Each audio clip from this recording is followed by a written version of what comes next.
नमस्कार, स्वागत है आप सभी का। मैं हूं आपके साथ पूजा शर्मा। आप देख रहे हैं जीएनटी स्पेशल। जीएनटी स्पेशल में आज बात महाकुंभ के महापर्व की। आज महाकुंभ का चौथा दिन है और जब से आस्था का महामेला सजा है, संगम नगरी में हर दिन नए और अनोखे रंग दिखाई दे रहे हैं।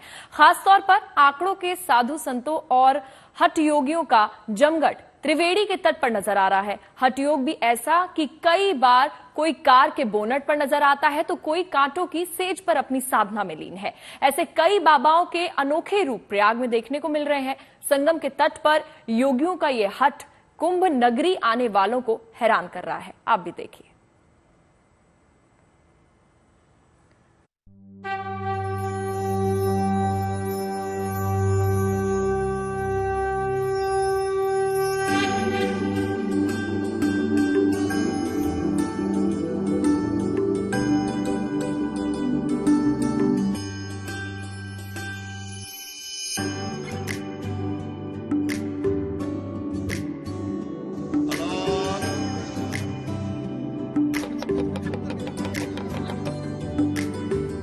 कुंभ मेले में बाबाओं के अलग अलग रंग देखने को मिल रहे हैं। ऐसे संत जिनका संसार बड़ा रोचक है।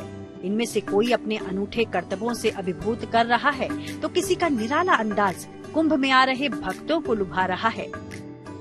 कोई अपने चश्मे को लेकर चर्चा में है तो कोई भक्तों को रबड़ी बनाकर खिला रहा है। कोई बरसों से झूले पर साधना कर रहा है। कोई स्कॉर्पियो गाड़ी के बोनट से भक्तों को आशीर्वाद दे रहा है तो किसी ने कांटों की शैया को ही अपना साधना स्थल बना लिया है। इनसे मिलिए, ये हैं श्री महंत देवगिरी। वैसे तो ये श्री पंचायती अखाड़ा महानिर्वाणी के महंत हैं, लेकिन कुंभ नगरी में ये रबड़ी वाले बाबा के नाम से प्रसिद्ध हो गए हैं। दरअसल कुंभ आने वाले भक्तों को अपने हाथों से बनाकर ये गर्मा गर्म रबड़ी खिला रहे हैं। ऐसे में भक्तों ने इन्हें रबड़ी वाले बाबा कहना शुरू कर दिया है। हमारे यहाँ भगवान कपिल मुनि जी का ये भोग लगता है सवेरे 6 बजे और 33 कोटि देवताओं का यहाँ हवन होता है रबड़ी का। उसके बाद ये अखाड़े की ही प्रेरणा है, समझिए गुरु महाराज की प्रेरणा है। उनकी प्रेरणा से ये सब आए गए साधु संतों में, भक्तों में सबको प्रसाद स्वरूप वितरण करी जाती है। और इससे पहले पूर्व में 2019 में जो ये मेला था उसमें भी मैंने ये 9 दिसंबर से चालू किया था 6 फरवरी तक। इस बार भी ऐसा योग बना है कि 9 दिसंबर से शुरू किया है, 6 फरवरी तक चलेगी। हर रोज अलसुबह बाबा के टेंट में रबड़ी की कड़ाही चढ़ जाती है। थोड़ी देर में रबड़ी की खुशबू भक्तों को बाबा के टेंट की ओर खींचने लगती है। रबड़ी वाले बाबा का नियम है कि रबड़ी कहीं और बांटी नहीं जाएगी, बल्कि जो उनके पास आएगा वही रबड़ी का प्रसाद पाएगा। सो उनके टेंट में रबड़ी का स्वाद लेने भक्तों की कतार लगी रहती है। कितनी रबड़ी बनाते हैं आप दिन भर में महाराज जी? लगभग 125-30 लीटर दूध की बनती है। 125-30 लीटर की और सब भक्तों में वितरण हो जाता है। ये सब आपके सामने ही है। आप भक्तों को भी दिखाइए जरा कि किस तरह। बिल्कुल बिल्कुल, प्रत्यक्ष को क्या प्रमाण देना। और ये देख सकते हैं महाराज जी का आश्रम है और जो भक्तगण हैं वो यहाँ पर आए हैं, महाराज जी के दर्शन कर रहे हैं और रबड़ी का आनंद ले रहे हैं। कई किस्म के यहाँ लोग आते हैं, किसी के पास में पैसा है, किसी पे नहीं है। कोई गरीब है, कोई गरबा है, कोई पैसे वाले हैं, कई फौजी लोग हैं, कई सफाई कर्मचारी हैं, कई मीडिया कर्मचारी हैं। रात बिरात कुछ ना मिले तो चलो 2 घड़ी आत्म संतुष्टि, आत्मा सो परमात्मा। रबड़ी से तो शक्ति भी आ जाती है। शक्ति भी आ जाती है और शक्ति है भी, शक्ति है, भक्ति है, उसमें ज्ञान है। जब सनातन के इस अखाड़े में आप मौजूद हो तो शक्ति का फिर त्याग है, तपस्या है, बहुत कुछ है ना उसमें, आत्मभाव है। कैसे बनाते हैं, क्या कुछ इसमें आप मिलाते हैं? इसमें बस सिंपल ही है, ये दूध ही है, दूध और शक्कर होती है, मध्यम शक्कर। आजकल उम्र के हिसाब से डायबिटीज को देखते हुए, शुगर को देखते हुए। डायबिटीज का भी ख्याल रखते हैं कि कम शुगर डाल? बिल्कुल कम शुगर, सबके लिए, बच्चे से बूढ़ा तक प्रेम से ले सके प्रसाद। अब जरा इन नागा साधु महाराज पर नजर डालिए। ये बाबा कुंभ में अपने काले चश्मे को लेकर चर्चा में हैं। शरीर पर भभूत लपेटे और आंखों पर काला चश्मा चढ़ाए साधु महाराज संतों और भक्तों से भरी कुंभ नगरी में अलग ही नजर आ रहे हैं। भक्तों को भले ही बाबा का चश्मा लुभा रहा है, लेकिन बाबा खुद कहते हैं कि चश्मा तो बस धुएं से बचने के लिए लगाया है। चश्मा क्या, चश्मा तो इसलिए लगाते हैं, यहाँ हमारा धुआं निरंतर चलता है, इसमें धुआं उठता रहता है, कभी गीली लकड़ी, कभी कड़वी लकड़ी, कंडे का धुआं, ये सब धुआं लगा करता, इसलिए चश्मा लगाते हैं। और बाकी चश्मे का कोई विशेष महत्व नहीं है। ऐसे ही अनोखे संतों में से एक हैं नागा बाबा कुशपुरी, जो स्कॉर्पियो गाड़ी के बोनट पर ही धुनी रमाए हुए हैं।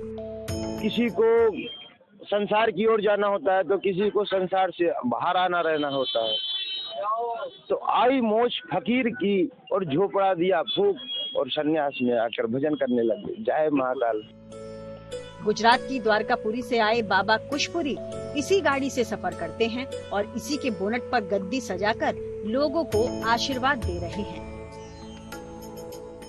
अब यहाँ से हम लोग को और शक्तियाँ प्राप्त होती है, जिससे हम भक्तों का कल्याण करें, भक्तों को आशीर्वाद दें, जिससे जन कल्याण हो सके, एक हिंदुत्व जग सके सबके अंदर।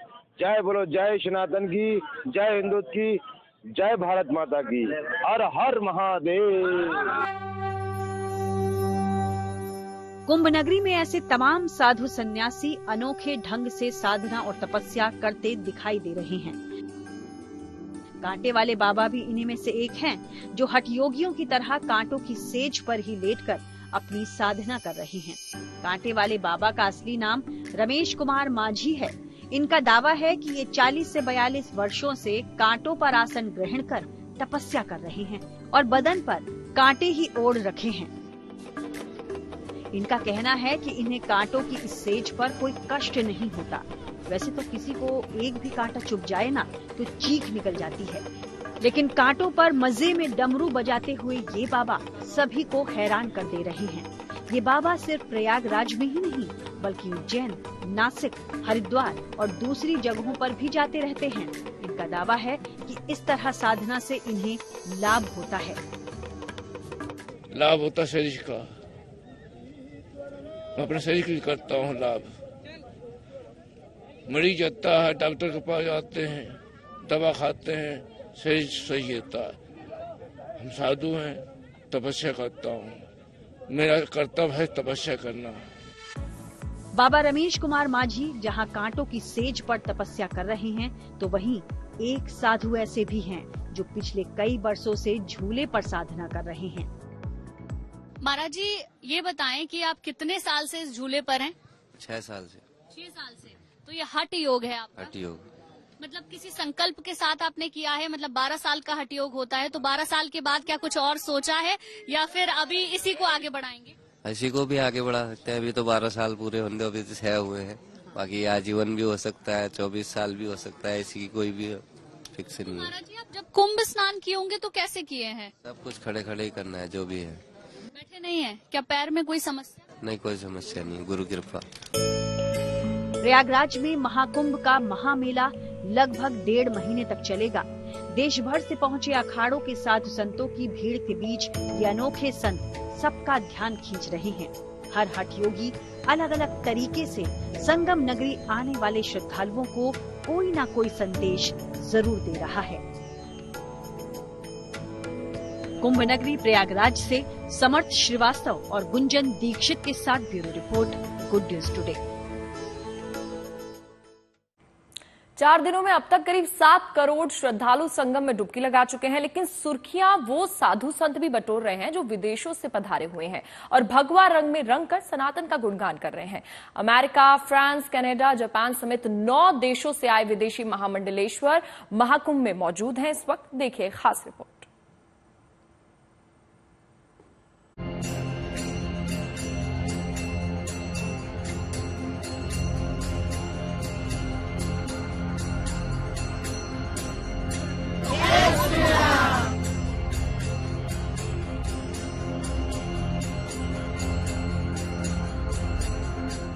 तीर्थराज प्रयागराज में आज महाकुंभ का चौथा दिन है।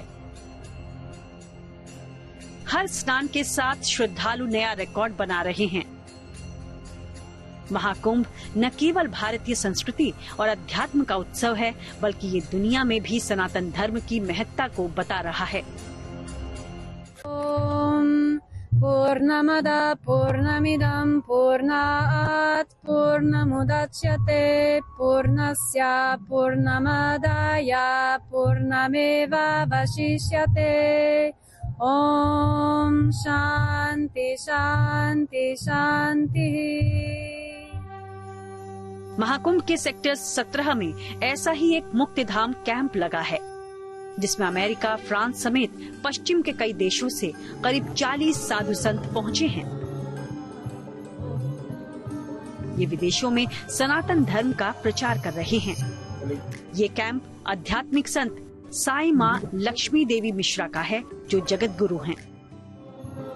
इस कैंप में 9 महामंडलेश्वर मौजूद हैं, जिनमें 3 महिलाएं भी शामिल हैं।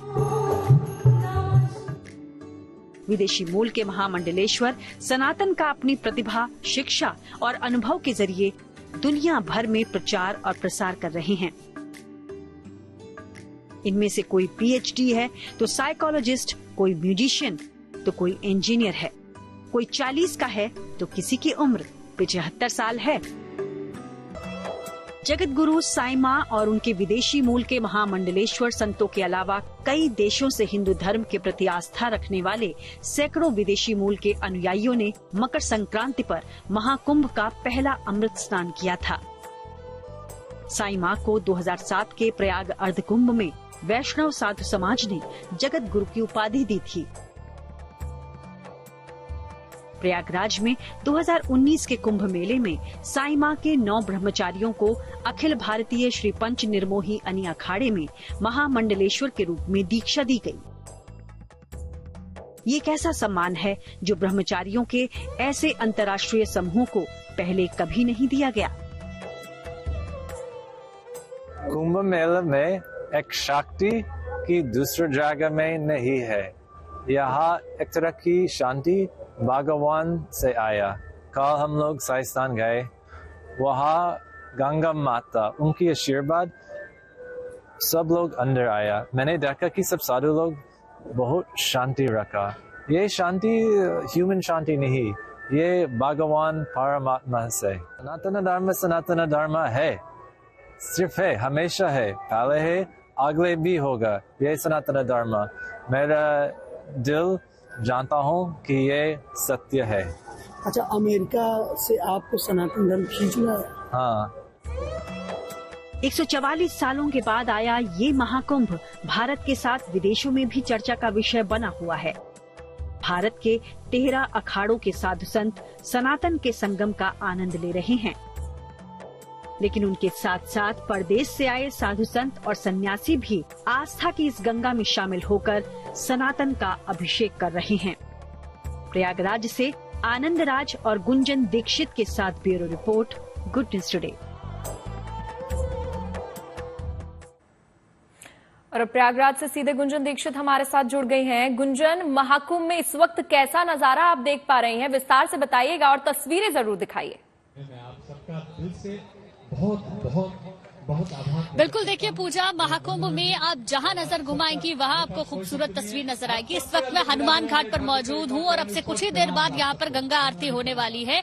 आप देख सकते हैं गंगा आरती से पहले किस तरीके से तैयारियां की गई हैं। कुछ लोग यहां पर आए हुए हैं गंगा आरती को देखने के लिए। जो कवि हैं सुनील व्यास जी, वो भी यहाँ पर अभी अपनी कविता सुना रहे थे और उसके बाद यहाँ पर भजन कीर्तन का जो सिलसिला है लगातार जारी है। दूर दूर से आने वाले ये लोग हैं यहाँ पर महाकुंभ में जब डुबकी लगाने के लिए आए हैं तो गंगा आरती की अद्भुत तस्वीरों को भी देख लेना चाहते हैं। तो इस तरीके से करीब 6:30 बजे के लगभग यहाँ पर आरती होगी और अभी 2 कवि यहाँ पर आए हुए हैं जो महाकुंभ से संबंधित कविताएं यहाँ पहुंचे लोगों को सुना रहे हैं और ये तमाम लोग इंतजार कर रहे हैं कि कब गंगा आरती होगी और प्रयागराज में गंगा आरती देखने का ये मौका ये लोग गंगा आरती के ये लोग साक्षी बन पाएंगे पूजा। तो तस्वीरें अद्भुत है, चाहे आप किधर भी चले जाइए तस्वीरें आपको सबसे अलग, सबसे अलौकिक नजर आएंगी, क्योंकि ये आस्था का संगम है और इस वक्त हर तरफ आस्था और श्रद्धा लोगों में नजर आ रही है। कई ऐसे लोग हैं जो कई दिन पहले से आए हुए हैं, कुछ लोग ऐसे हैं जो आज आए हैं और आने वाले कुछ दिनों तक यहाँ रहने वाले हैं। तो आप जिस तरफ देखेंगे उस तरफ आपको अलग ही रंग, अलग ही तस्वीर और आस्था नजर आएगी। बिल्कुल गुंजन, और देखिए आपके पीछे काफी भीड़ भी नजर आ रही है। कोशिश करिएगा उनसे एक बार बात करने की, कैसा लग रहा है उनको इस महाकुंभ में, और उनसे ये भी पूछेगा गुंजन, जो टेक्नोलॉजी इस बार महाकुंभ में देखने को मिली है, चाहे वो पार्किंग की सुविधा हो या फिर कोई अन्य सुविधा, उसको लेकर क्या कुछ वहां पर लोग कह रहे हैं, वो एक बार बात करिए उनसे। कैसा है ये प्रयाग? बिल्कुल, मैं बात करने की सीधे कोशिश करती हूँ। कहाँ से हैं आप लोग? गुजरात से आए हैं। लॉस एंजलिस अमेरिका से आए हैं महाकुंभ में। योगी जी ने को हम लास्ट वीक मिलने के लिए गए थे लखनऊ में, तब योगी जी ने बोला कि आप महाकुंभ करके फिर अमेरिका जाइए, इसलिए मैं और मेरी वाइफ फाल्गुनी हम लॉस एंजलिस से यहाँ महाकुंभ के दर्शन के लिए आए। कितने दिन पहले आप लोग आ गए थे, कैसा लग रहा है यहाँ पे? बहुत बढ़िया लग रहा है। हम वाराणसी और अयोध्या भी जाके आए, योगी जी ने बताया था। वाह, क्या बात है। देखिए अमेरिका से भी यहाँ पर लोग आए हुए हैं। आप कहाँ से हैं? अहमदाबाद। कैसा लग रहा है यहाँ पे? बहुत अच्छा। गंगा आरती का इंतजार कर रहे हैं अभी? हाँ बिल्कुल। कितने दिन हो गए आए हुए? एक दिन ही हुआ। अच्छा, एक दिन हुआ। हाँ। आप कहाँ से? अहमदाबाद। साथ में ही आए हैं। अच्छा, आप सभी लोग साथ में आए हैं। चलिए आइए इधर भी लोगों से बात कर लेते हैं। कहाँ से हैं आप? Houston Texas. ह्यूस्टन से आए हैं। कैसा लग रहा है? अच्छा, बहुत अच्छा। बहुत अच्छा लग रहा है। तो अभी तक क्या सबसे अलग एक्सपीरियंस था? पानी बहुत अच्छा था और ठंडा था। It felt good. But yeah. आप कहाँ से? कैलिफोर्निया से। कैलिफोर्निया से हैं। कैसा लग रहा है यहाँ पर? बहुत अच्छा लगा, पावन एक्सपीरियंस हो रहा है। कितने दिन पहले प्लान बनाया था कि महाकुंभ आएंगे? एक दिन पहले। ये भी ईश्वर की कृपा है कि एक दिन पहले आपने प्लान बनाया और आप यहाँ पर आ गए। आप कहाँ से? मेरा नाम शिल्पा है और मैं यूएसए से आई हूँ। जब मैं छोटी थी तब मैं बहुत हिमालय में घूमती थी और गंगा जी के पास में तपस्या भी करती थी। तो 25 साल से मैं यूएसए हूँ, तो अब मैं वापस आई हूँ, तो मुझे ऐसा फील हो रहा है कि मैं माँ गंगा के गोदी में वापस आ गई हूँ। और जो पहले 25 साल पहले जो माँ गंगा मेरे पे प्रेम बरसाते थे, आज वैसा ही मुझे फील हो रहा है कि माँ गंगा ने मुझे गोद में बिठाकर वही पितृ प्रेम और वही मातृ प्रेम मुझे मिल रहा है। क्या बात है। आप कहाँ से? हम साथ में हैं, शिकागो से आए हैं। फर्स्ट टाइम 12 साल पहले आए थे, फिर अभी 144 ईयर्स हुए तो एक बार स्नान करने के लिए आए, तो बहुत मजा आया यहाँ पे। देखिए ना सिर्फ देश, यहाँ पर मैं देख रही हूँ बाहर से आने वाले भक्त ज्यादा हैं, ज्यादा श्रद्धालु हैं जो देश के बाहर से आए हैं। कहाँ से हैं आप? हम यूपी से हैं, गोरखपुर से। कैसा लग रहा है यहाँ पर? अच्छा लग रहा है, बहुत अच्छा लग रहा है। सब लोग मजा ले रहे हैं, एकदम एंजॉय कुंभ का ले रहे हैं। कुंभ में बहुत अच्छा लग रहा है। स्नान हो गया आपका? हाँ हो गया, सुबह में ही हो गया। आप कहाँ से? इलाहाबाद से, प्रयागराज। इस बार का कुंभ कितना अलग है? सबसे अलग है इस बार, सब कुछ अलग है। जैसे कि आरती वगैरह भी अलग है और हर जगह टेंट हाउस भी बहुत, स्टॉल्स एकदम अलग अलग टाइप के हैं। और आप कहाँ से आई हैं? हाँ। तो गंगा आरती इस बार कुछ अलग लग रही है, कुछ दिव्यता भव्यता यहाँ की अलग लग रही है। हाँ और क्या, पहले तो बहुत अच्छी है। पहले इतना होता था लाइटिंग और सजावट? इतना नहीं, इतना नहीं, नॉर्मल होता था। अब की कुछ ज्यादा ही अच्छा है। तो देखिए पूजा, इस बार का जो कुंभ है दिव्य और भव्य तो है ही। देखिए जो यहाँ के मूल निवासी है वो कहते हैं ऐसा कुंभ इससे पहले कभी नहीं हुआ है, इतना अद्भुत, इतनी खूबसूरत तस्वीरें पहले कभी नहीं देखी। और सबसे बड़ी बात यह है, जब मैं यहाँ पर आई हूँ तो यहाँ बाहर से आने वाले बहुत सारे लोग हैं जो देश के बाहर से आए हैं। कोई कैलिफोर्निया से आया है तो कहीं और से आया है और इस महाकुंभ के साक्षी बन रहे हैं, अपने आप को गदगद महसूस कर रहे हैं। वो लोगों से बात करके ही पता चला। बिल्कुल गुंजन, और ये जो आप बात कर रही थी लोगों से, उनकी बातें सुनकर ये साफ तौर पर कहा जा सकता है कि महाकुंभ से आस्था में विश्वास अब लोगों का और ज्यादा बढ़ रहा है। चलिए, बहुत बहुत शुक्रिया आपका तमाम जानकारी देने के लिए। तो GNT स्पेशल में आज के लिए बस इतना ही। आप देखते रहिए गुड न्यूज टुडे।